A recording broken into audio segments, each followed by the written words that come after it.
오늘 출애굽기 6장 말씀을 통해서 말씀을 깨닫는 지혜와 응답받는 기도의 은총이 우리에게 넘치게 될 줄로 믿습니다. 출애굽기 6장은요 아주 중요한 장이에요. 하나님의 응답이 시작됩니다.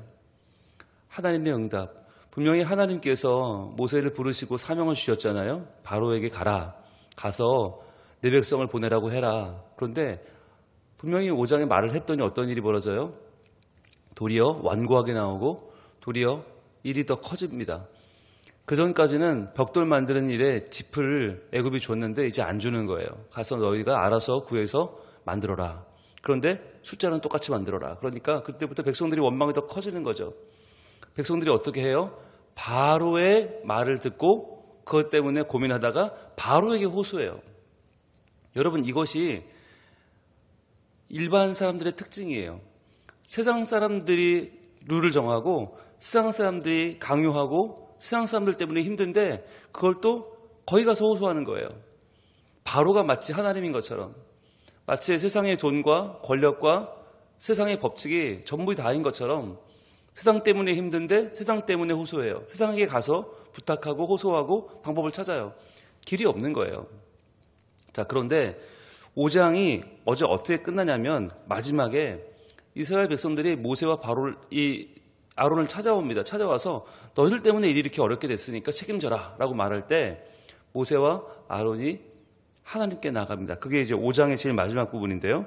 우리 한번 5장 22절부터 한번 보겠습니다. 5장 22절.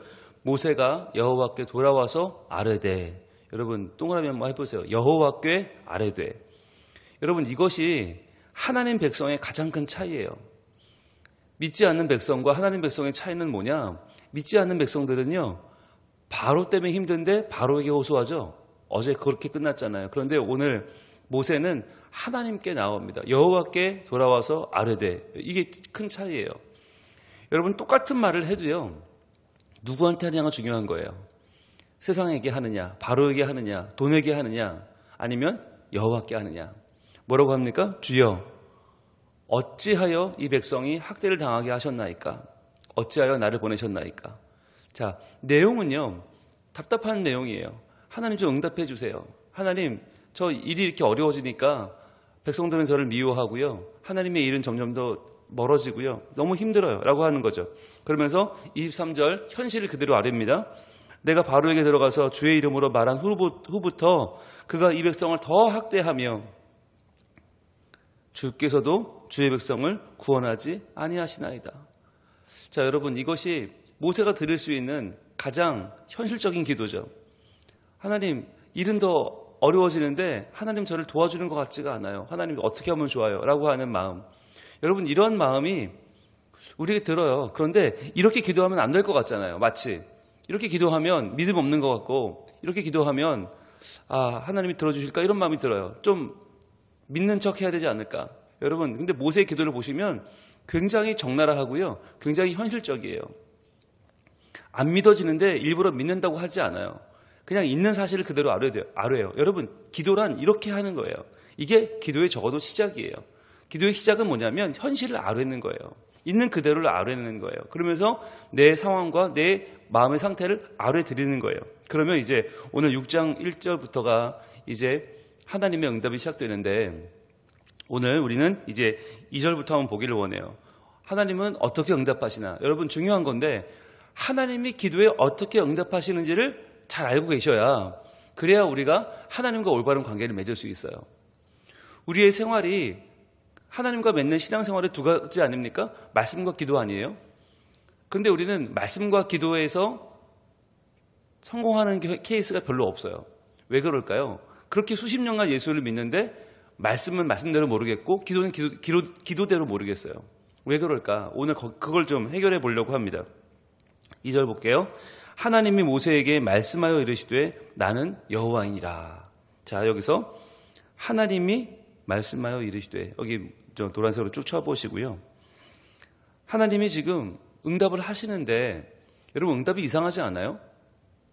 우리가 하나님께 하나님 왜 이렇게 됐습니까?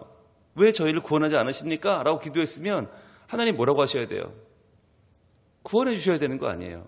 즉 하나님이 뭔가를 보여줘야 되는 거 아니에요?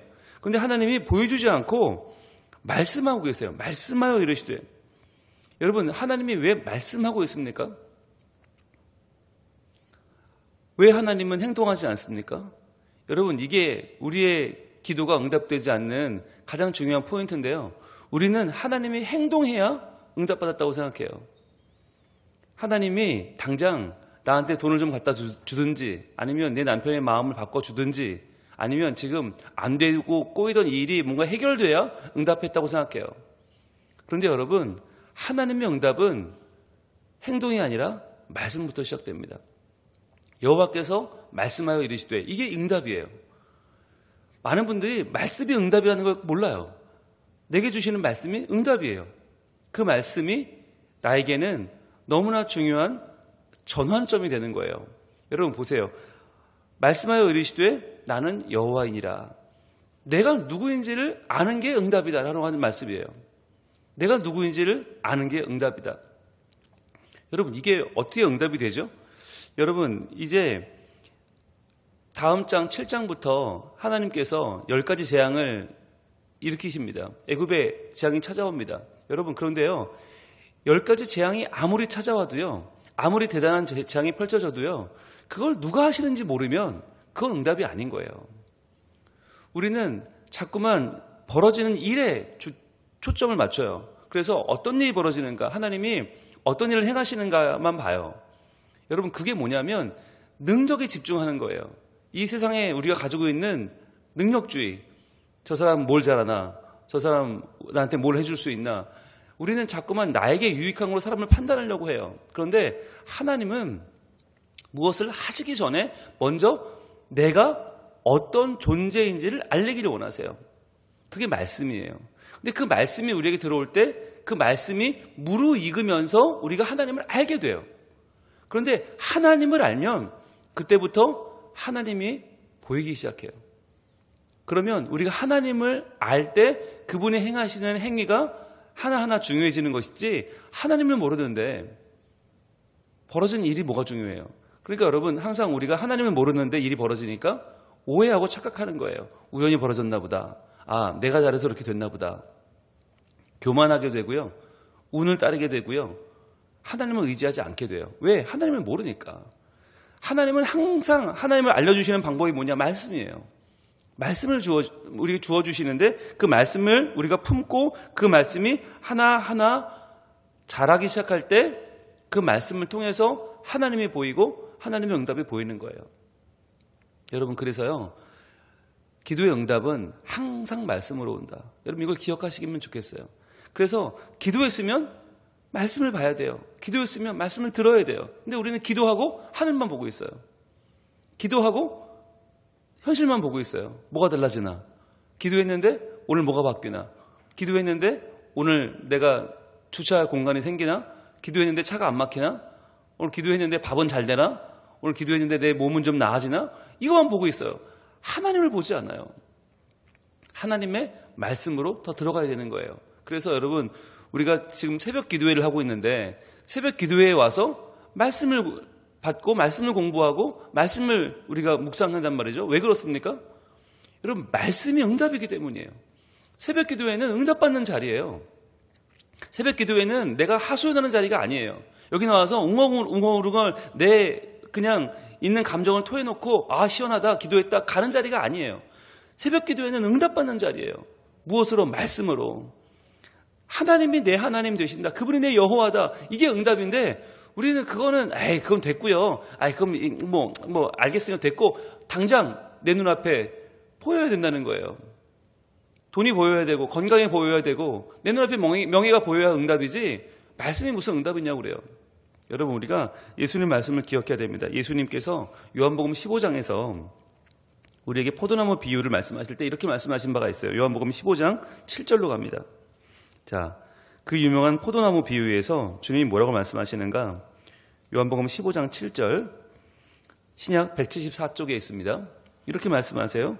너희가 내 안에 거하고 내 말이 너희 안에 거하면 무엇이든지 원하는 대로 구하라. 그리하면 이루리라. 여러분, 이게 우리가 얼마나 좋아하는 구절이에요? 무엇이든지 원하는 대로 구하래요. 그러면 이룬대요. 우리는 이것만 너무 좋아해요. 그런데 이 조건이 뭐냐면, 이렇게 응답받는 조건이 뭐냐? 그 앞에 있어요. 너희가 내 안에 거해야 돼요. 너희가 내 안에 거하는 거. 그러면 우리가 하나님 안에 거하는 거, 우리가 예수님 안에 거하는 게 어떻게 가능합니까? 세상에 살고 있는 우리가, 직장 다니고 사업하고 학교 다니는 우리가, 가정생활하는 우리가 어떻게 예수님 안에 있을 수 있어요? 방법이 하나밖에 없어요. 내 말이 너희 안에 거하면이에요. 노란색으로 쫙 가보세요. 내 말이 너희 안에 거하면, 즉 하나님이 주신 말씀을 응답으로 믿고 그 말씀이 내 안에 들어와서 점차 그 말씀을 품어내고 그 말씀이 자라기 시작하고 그 말씀이 나를 삼키기 시작하면, 그 말씀이 내 안에 충만해지면 그때부터는 그 말씀을 의지하고 원하는 대로 무엇이든지 구하라는 거예요. 그리하면 이루리라. 여러분, 이 말씀을 우리가 분명히 기억하고, 중요한 건 내 삶에 나타나는 하나님의 능력이 아니다. 중요한 건 말씀이다. 왜요? 말씀에서 뭐가 시작됩니까? 관계가 시작되는 거예요. 관계. 오늘 하나님이 나는 여호와니라 라고 하는 이 호칭이 굉장히 중요합니다. 우리가 시즌1에서 엘 샤다이, 전능하신 하나님과 여호와의 차이를 많이 공부했었거든요. 아마 기억하실 텐데 그 가장 큰 차이가 오늘 3절에 나와 있죠. 3절 보겠습니다. 내가 아브라함과 이삭과 야곱에게 전능의 하나님으로 나타났으나 나의 이름을 여호와로는 그들에게 알리지 아니하였고, 그랬어요. 여기서 말하는 전능의 하나님이 엘샤다이죠. 엘샤다이. 여러분, 엘샤다이는 전능의 하나님, 우리말로 풀어서 말하면 충분하신 하나님이라고 그랬어요. 충분하신 하나님. 그러면서 제가 설명을 드렸었는데 여러분 기억나시는지 모르겠네요. 여러분, 우리 집은 충분히 넓어요. 그럴 때 충분히 넓다는 건 무슨 얘기예요? 보통 4가족 또는 6가족 살기에 지장이 없어요 라는 뜻이라고 했죠. 그런데 여러분 100명이 몰려오면, 1000명이 몰려오면 우리 집은 좁아요. 충분하지 않아요. 세상에서 말하는 충분이란 뭐냐? 상대적인 개념이에요. 나 하나는 괜찮은데 둘은 좀 버겁고 셋은 좁아요. 이게 세상에 말하는 충분이에요. 근데 하나님 말하는 충분, 엘샤다이, 전능은 뭐냐면 100명이 몰려오든 1000명이 몰려오든 10,000명이 몰려오든 상관없는 거예요. 조건적인 충분이 아니라 절대적인 충분이에요. 그게 엘샤다이예요. 그러니까 그분을 경험하는 아브라함과 이삭과 야곱은 얼마나 좋았을까, 그죠? 그런데 지금 이 출애굽기에 필요한 하나님은 그런 전능하신 하나님이 아니에요. 왜냐하면 여러분, 전능하신 하나님, 이 당시의 신 개념은 실은 다신교 개념이기 때문에 신이 많아요. 이 중동지방, 고대 근동에는 신들이 많고 그 신들 중에는 뭐 능력 있는 신들이 꽤 있어요. 그런데 그 신들이 나랑 무슨 상관이 있냐는 거예요. 과연 그 신들이, 그 어마어마한 힘을 가진 신들이 하늘의 신, 번개의 신, 비의 신, 뭐 땅의 신, 나랑 상관 없으면 그 신은 아무 관계가 없는 거예요, 나랑. 근데 그 신이 누구냐? 여호와라는 거예요. 여호와. 여호와는 누구예요? 나와 언약을 맺고 내게 언약을 지키는 분, 나와 관계를 맺고 내게 다가오셔서 내게 자기의 마음을 내어주시고 내 마음을 받기를 원하시는 그분이 여호와 아니에요. 즉 나를 만나주시는, 신약이 번역할 때 여호와를 뭐라고 번역해요? 아버지라고 번역해요. 아버지. 내 아버지. 밀접하고 나와 가까이 있고 나와 모든 것을 교류하고 나를 책임지고 나를 인도하는 아버지. 그게 구약의 여호와 개념이에요. 그러니까 지금 하나님 말씀하시는데 그 전에 여호와라는 이름을 알려주지 않은 게 아니에요. 여호와라고 이미 알려줬어요. 그런데 왜 그들에게는 알리지 아니하였다고 말씀하시는가? 여러분, 안다라는 개념이 중요하기 때문이에요. 야다, 안다는 개념이 뭐냐면 히브리어에서 야다는 체험적으로 아는 거예요. 체험적으로. 지금 출애굽기는 뭐냐면 하나님이 전능하신 분일 뿐 아니라 그분이 나의 하나님, 그분이 여호와 하나님, 내게 맺은 언약을 지키시는 분임을 우리에게 체험으로 알게 해주시는 과정이 출애굽기인 거예요. 그래서 이제 하나님이 내가 너의 여호와인 것을 체험으로 알게 해줄게 라고 하나님이 지금 말씀하시는 거예요.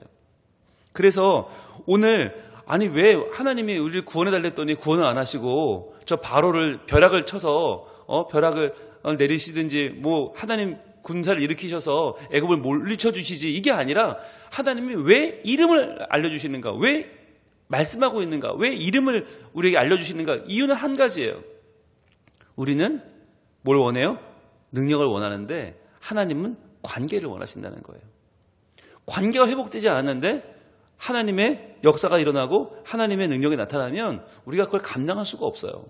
그리고 우리가 하나님을 제대로 알지 못하고 엉뚱한 곳을 바라보게 되기 때문에 하나님은 우리에게 지금 온전한 관계를 맺기 원하시는 거예요. 그래서 하나님의 응답은 항상 말씀으로 오고 하나님의 응답은 항상 관계를 바로 잡는 것에서 시작된다는 것이죠. 여러분, 이 여호와라는 이름이 중요한 이유가 4절에 나와 있는데 4절 보세요. 가나안 땅 곧 그들이 거류하는 땅을 그들에게 주기로 그들과 언약하였더니, 언약 동그라미 해보세요. 언약. 이게 중요해요. 아브라함과 이삭과 야곱에게 뭘 하셨나? 언약하셨다는 거예요. 여러분, 그 언약을 지금 이루시려고 오신 거예요. 하나님께서. 지금 아브라함은 죽었죠. 이삭 죽었어요. 야곱 죽었어요. 그러나 하나님의 언약 속에 그들은 영원히 사는 거예요. 여러분, 이게 중요해요. 우리도 이 땅에서 길어야 100년 살면 죽어요. 그럼 우리는 끝나는 건가? 아니요. 우리는 하나님과의 언약 속에 영원히 살아있어요. 이걸 기억하셔야 돼요. 하나님이 지금 출애굽기 왜 애굽에 와서 그 이스라엘 백성들을 구원하시는가? 그들이 이뻐서가 아니에요. 그들의 이미 조상들과 언약을 맺었기 때문에 그 언약을 지금 지키시는 과정이 출애굽인 거예요. 그래서 하나님은 아브라함과 이삭과 야곱과 맺은 언약을 지키기 위해 지금 이들에게 오신 거죠. 모세가 뭐 대단한 리더라서가 아니라 이스라엘 백성들이 기도를 잘하고 말씀에 충만해서가 아니라 이미 하나님이 하신 언약을 신실하게 지키시는 과정이 출애굽인 거예요. 그러니까 언약이 얼마나 중요해요. 그런데 이 언약이란 말이 중요한데 여러분 보세요. 신들이 이 당시에 신과 인간은 아예 차원이 다르죠. 신이 인간에게 요구하는 게 뭐예요? 계명이에요. 계명. 계명은 뭐예요? 인간이 지키는 거예요. 인간이 죽도록 계명을 지켜야 되고 계명을 지키면 신이 조금 이쁘게 봐주고 계명 못 지키면 죽어요. 그러니까 이 계명은 굉장히 엄격한 개념이에요. 모든 신들은 계명을 요구해요. 그런데 여호와는 뭘 요구해요? 언약을 말씀하세요. 언약을. 여러분 언약이 뭐예요? 언약은 베리트라고 하는 이 언약은 상호간에 지키는 거예요. 상호간에. 상호간에. 즉 하나님과 인간이 함께 지키는 건데 여러분 함께 지킨다는 말이 뭐예요? 이게 신약으로 오면 멍에를 함께 진다는 말인데 멍에를 질 때 두 마리 소 중에 약한 소가 더 힘써요? 힘센 소가 더 힘을 써요? 멍에 같이 지면. 우리가 예수님의 멍에를 지면 우리가 지는 거예요? 예수님이 지시는 거예요? 예수님이 지는 거예요. 그게 내 멍에를 지라는 예수님 말씀이에요. 내가 너의 멍에를 져주겠다는 거 아니에요. 베리트도 똑같은 개념이에요. 하나님과 우리가 언약을 맺으면 이 베리트를 우리가 지키는 게 아니에요. 하나님이 지키는 거예요. 그럼 우리가 못 지키면 지킬 수 있는 힘을 주시는 거예요. 팀플레이를 하자는 거예요. 하나님이 우리와 한 팀이 돼서 우리가 할 수 없는 것을 하나님이 해주시고 우리가 연약할 때 하나님이 일으켜주시고 우리가 죄인되었을 때 우리를 구원하시고 연약할 때 우리를 강하게 하시는 분이 하나님이심을 하나님이 지금 보여주겠다는 거예요. 누구에게? 온 세상에. 그게 언약 개념이에요.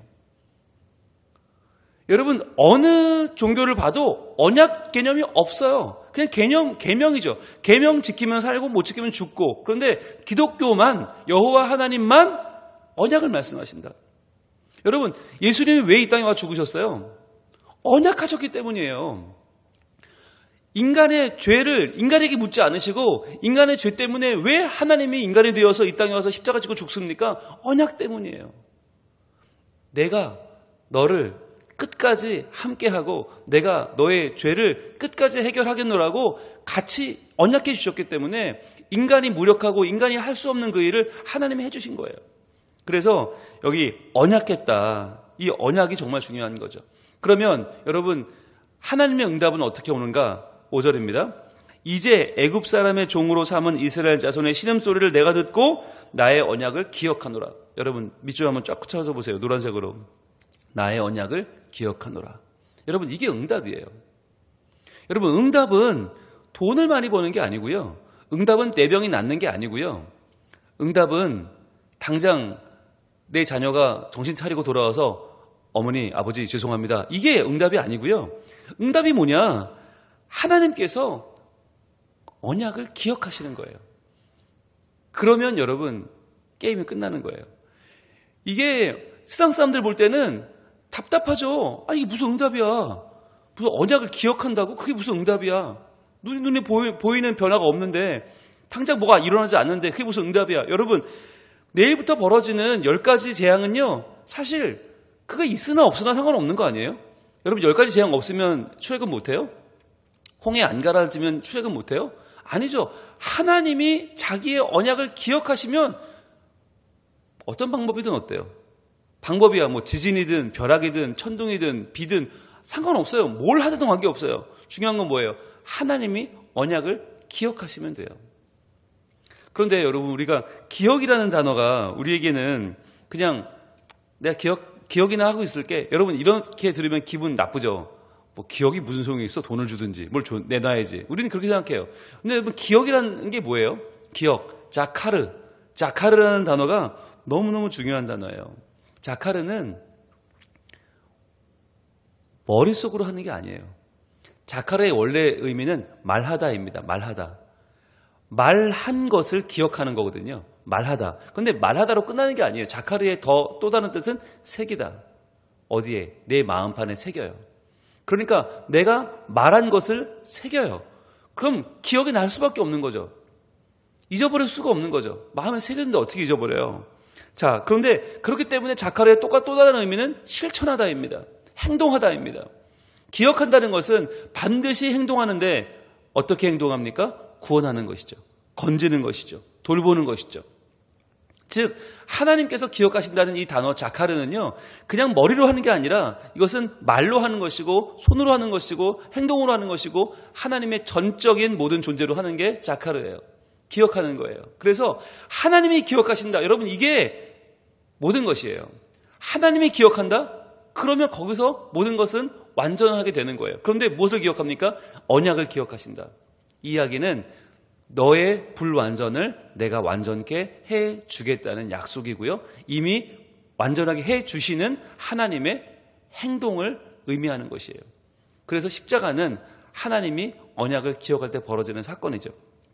자, 한 군데 볼까요? 우리 창세기 한번 가볼게요. 창세기 8장 1절. 자, 창세기 8장의 상황이 어떤 상황이냐면 지금 홍수가 벌어져서 세상이 다 물에 찼고요.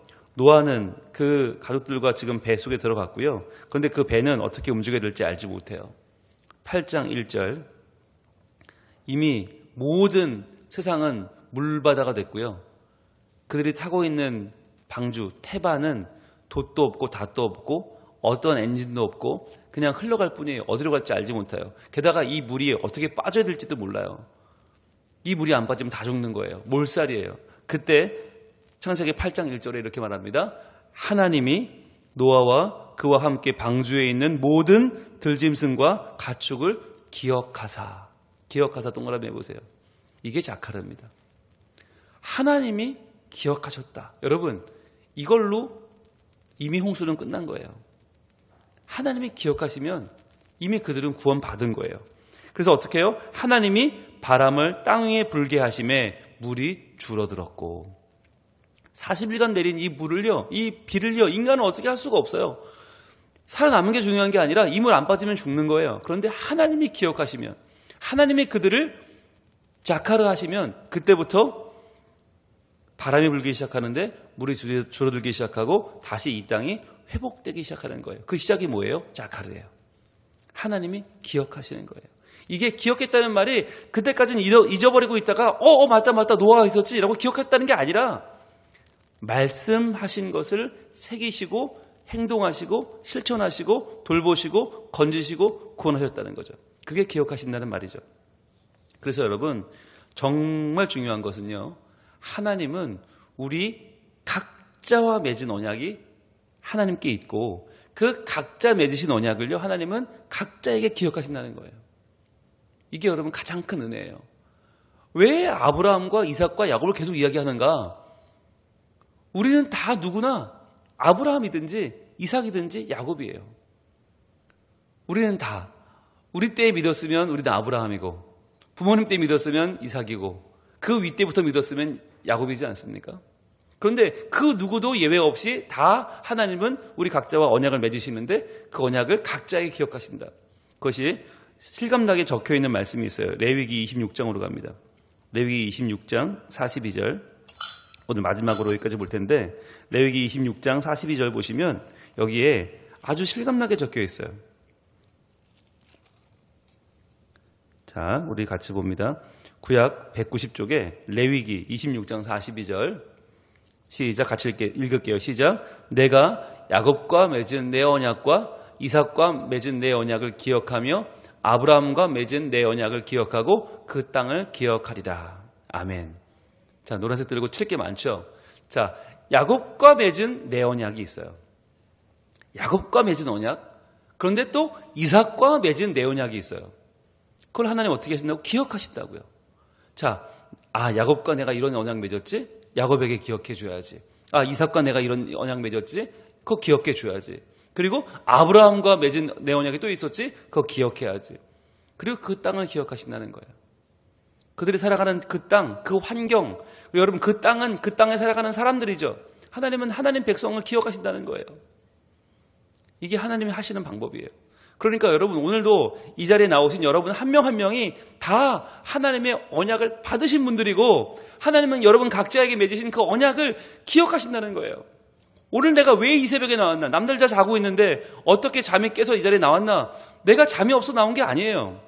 오늘 어쩌다 보니까 그냥 차가 안 막혀서 일찍 왔네가 아니라 하나님이 나와 맺으신 언약을 기억하셔서 나를 지금 깨워주시고 불러주시고 내게 말씀하시고 그 말씀으로 내 생이 지금 변화되는 오늘 그 시작점, 하나님이 씨를 뿌리고 하나님이 물을 주시고 하나님이 햇빛을 비추셔서 지금 내 속에 말씀이 자라나게 하시는 하나님의 역사가 시작되고 있는 것입니다. 여러분 이것이 하나님이 하시는 응답이에요. 기도의 응답은 어떻게 받아요? 말씀으로 받는다. 그 말씀은 뭘 해요? 관계를 변화시킨다. 관계가 변화되고 나면요, 태도가 변화되고 나면요, 그때부터는 무엇을 하든지 하나님 말씀대로 하나님 안에서 하게 되고요. 하나님이 내게 맺으신 언약이 기억되고 그 언약이 이루어지는데 얼마나 복된 삶을 살겠습니까? 오늘 우리가 그 기도의 응답 받기를 원합니다.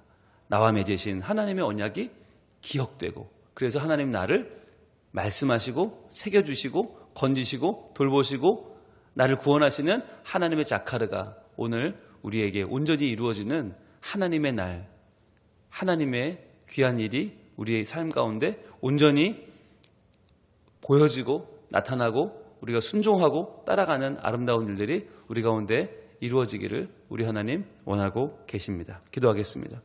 하나님 감사합니다. 이 아침에 저희들 출애굽기 6장 말씀 통해서 과연 우리의 기도에 하나님은 어떻게 응답하시는가를 봤습니다. 우리는 당장 뭐가 바뀌어야 응답인 것 같고 당장 능력이 나타나야 응답이라고 믿지만 하나님은 말씀하시는 하나님이요. 그 말씀 안에 우리가 거할 때 그 말씀이 품어지고 점점 성장하고 커져나갈 때 하나님은 그 말씀에 맞춰서 관계를 변화시켜 주시고 우리의 삶을 하나님의 뜻대로 하나님 말씀대로 변화시켜 가시는 줄로 믿습니다. 주님 이 아침에 저희들 간절한 소원과 기도와 간절한 낮아진 마음을 가지고 나왔는데 단순히 그것을 외치고 들어갈 것이 아니라 하나님 말씀 안에서 응답을 받고 기뻐하며 감사하며 하나님과의 온전한 관계를 맺어가는 주의 백성으로 살게 하여 주시옵소서. 그래서 하나님이 행하시는 이 모든 일들이 나를 사랑하시는 하나님께서 나와 맺으신 언약을 기억하셨구나 라고 하는 것을 기억하며 그 언약을 마침내 완성하실 하나님을 바라보는 믿음의 눈이 열리게 하여 주시옵소서. 예수님 이름으로 기도합니다. 아멘.